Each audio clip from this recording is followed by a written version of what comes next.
శ్రీమాత్రే నమః. జ్యోతిషాస్త్రరీత్యా ద్వాదశ రాశుల్లో 8వ రాశి అయినటువంటి వృశ్చిక రాశి మిత్రులారా, మీరు విశాఖ నక్షత్రం 4వ పాదం, అనురాధ నక్షత్రం 1, 2, 3, 4 పాదములు, జ్యేష్ఠ నక్షత్రం 1, 2, 3, 4 పాదాలకు జన్మించిన మీరు వృశ్చిక రాశి వారిగా పరిగణించబడుతున్నారు. ఈ మే నెల 2025 మీకు శుభాశుభ ఫలితాలు ఎలా ఉన్నాయంటే జాక్పాట్, గెట్ రెడీ. ఈ 2025 అంతా కూడా మీకు బాగా కలిసి వస్తుంది. జాక్పాట్ అని చెప్పచ్చు. అర్ధాష్టమత్సాన్ని తొలగింది. ఆరోగ్యంగా బాగుంటారు, ఆర్థికంగా బాగుంటారు, మానసికంగా బాగుంటారు, సామాజికంగా బాగుంటారు. అవి ఎలా ఉండబోతున్నాయంటే మీకు ఈ నెల మేము ఎలా చెప్పండి, ప్రియమైనటువంటి వృశ్చిక రాశి మిత్రులారా అనాలి. ఎందుకంటే గొప్ప స్థితిలోకి వెళ్ళబోతున్నారు మీరు. వృశ్చిక రాశి వారికి ఈ మాసం అన్ని విధాలుగా బాగుంటుందండి. బృహస్పతి మొదటి భాగంలో అనుకూల స్థితిలో ఉన్నారు. లాభగ్రహానికి అధిపతి అయినటువంటి బుధుడు ఈ నెల 1వ తేదీ మే 7 వరకు 5వ ఇంట్లో ఉంటాడు. లగ్నానికి లేదా రాశికి అధిపతి అయినటువంటి కుజుడు బలహీనపడ్డ కీలక వ్యవహారంలో ధైర్యంతో ముందుకు సాగుతారు.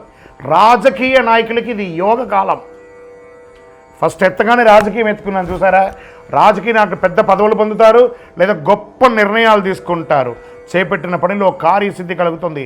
ప్రభుత్వ విషయాల్లో అనుకూలం కలుగుతుంది. పర్మిషన్స్ వస్తాయి. మీకు ఆదాయం ఆశించిన దానికంటే గొప్పగా ఉంటుంది. వృత్తి వ్యాపార వ్యవహారంలో కీలక నిర్ణయాలు నెరవేరుస్తారు.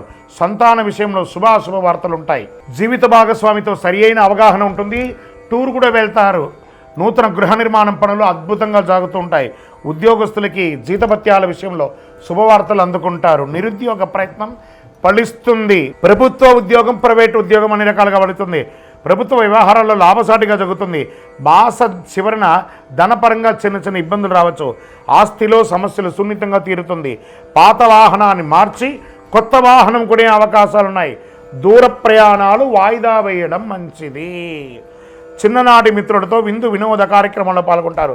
విద్యార్థులకి కాస్త మిశ్రమ ఫలితం చెప్పచ్చు. ఇంటిలో శుభ కార్యక్రమాలు శుభవార్తా శ్రవణం వింటారు. ఇల్లు మారబోతున్నట్లయితే గృహప్రవేశాలకి ఈ నెల చాలా అనుకూలంగా ఉంటుంది.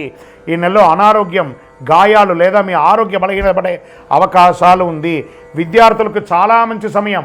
పోటీ పరీక్షలు రాసేవారికి, విదేశీయానం వెళ్ళాలనుకున్న విద్యార్థులకి ఇది శుభకాలం. విదేశాల్లో ఉన్న వాళ్ళందరూ కూడా అధైర్యపడకండి. శుభవార్త వినబోతున్నారు.